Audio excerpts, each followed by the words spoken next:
샬롬, 주님의 평안을 전합니다. 이음채플입니다.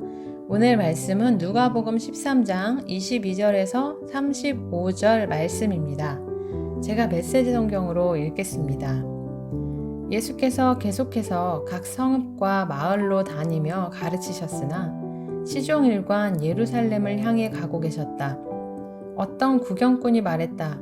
주님, 구원받을 사람이 적습니까? 예수께서 말씀하셨다. 많고 적고는 너희와 상관할 일이 아니다. 너희는 하나님과 함께하는 삶에 전념하여라. 생명, 곧 하나님께 이르는 길은 정신을 바짝 차려야만 갈 수 있는 힘든 길이다. 너희 가운데는 평생 동안 그 근처를 맴돌았다는 이유만으로 하나님의 구원잔치에 앉을 줄로 생각할 사람이 많이 있다. 어느 날 너희가 안에 들어가고 싶어 문을 쾅쾅 두드리겠지만 문은 잠겨 있고 주인은 이렇게 말할 것이다. 미안하지만 너희는 내 손님 명단에 없다. 너희는 우리는 평생 주님을 알았습니다 하고 따지겠지만 주인은 단호히 너희 말을 자를 것이다. 너희는 안다고 하지만 그것은 아는 것이 아니다.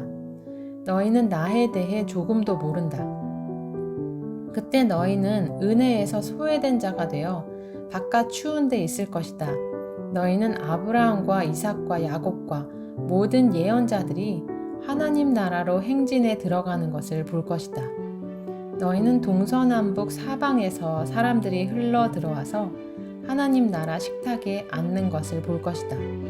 그러는 동안 너희는 바깥에서 안을 들여다보며 이것이 어찌 된 일인지 의아해할 것이다. 이것은 위대한 반전이다. 맨 뒤에 서 있던 사람이 앞으로 오고 먼저였던 사람이 결국 나중될 것이다. 바로 그때에 몇몇 바리새인들이 다가와서 말했다. 얼른 피하십시오. 헤롯이 선생님을 찾아 죽이려고 합니다. 예수께서 말씀하셨다. 지금은 내가 시간이 없다고 그 여우에게 전하여라. 오늘과 내일은 내가 귀신을 쫓아내고 병든 사람들을 고치느라 바쁘고 사흘째에는 일을 마무리할 것이다. 그뿐 아니다.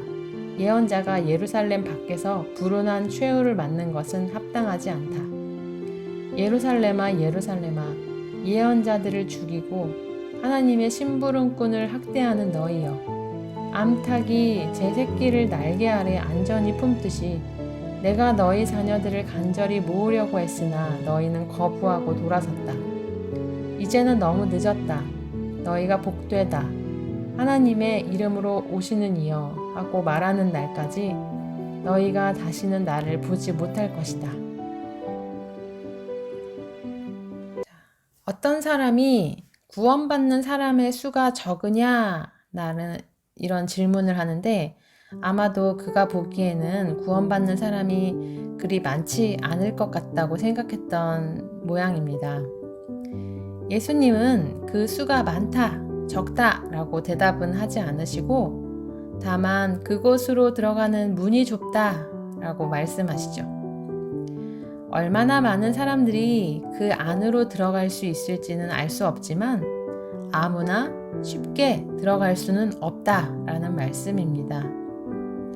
예수님은 함께 먹고 마시면서 길에서 가르침을 받았다는 이유로, 즉 제자들의 무리 속에 끼어 있었다는 이유로 하나님의 나라에 들어가는 건 아니다 라고 가르쳐 주십니다. 이것은 오늘날의 말로 하면 예배에 참석하고 성경 공부도 했다는 이유로 구원받을 수는 없다는 뜻입니다. 분명 들어가지 못한 사람들은 예수님을 배척하지 않았습니다. 그리고 예수님을 주님이라고 부르고 있지만 주님은 그들을 행악하는 모든 자들이라고 부르시면서 그들이 어디에서 왔는지 모른다고 말씀하십니다. 이 말씀에 의하면 아무리 교회 생활을 열심히 한다고 해도 일상에서 악한 일을 하는 자들이 구원받을 수는 없음을 우리가 알 수가 있습니다. 우리는 교회 명부에 내 이름이 있다라는 이유로 구원받는다는 것이 아니라 주님을 따르기 위해 세상 사람들은 선택하지 않는 길을 걸어갈 때에야 그 나라에 들어갈 수 있음을 마음 깊이 새겨야 합니다. 자, 누구든지 예수님을 믿으면 구원을 얻습니다. 그저 믿습니까? 라는 질문에 예! 라고 대답하기만 하면 구원을 얻는 것은 아닙니다. 누가는요, 예수님의 말씀을 전하면서 하나님의 나라에 들어가기에 합당한 믿음이란 어떤 것인가를 보여주고 있는데요.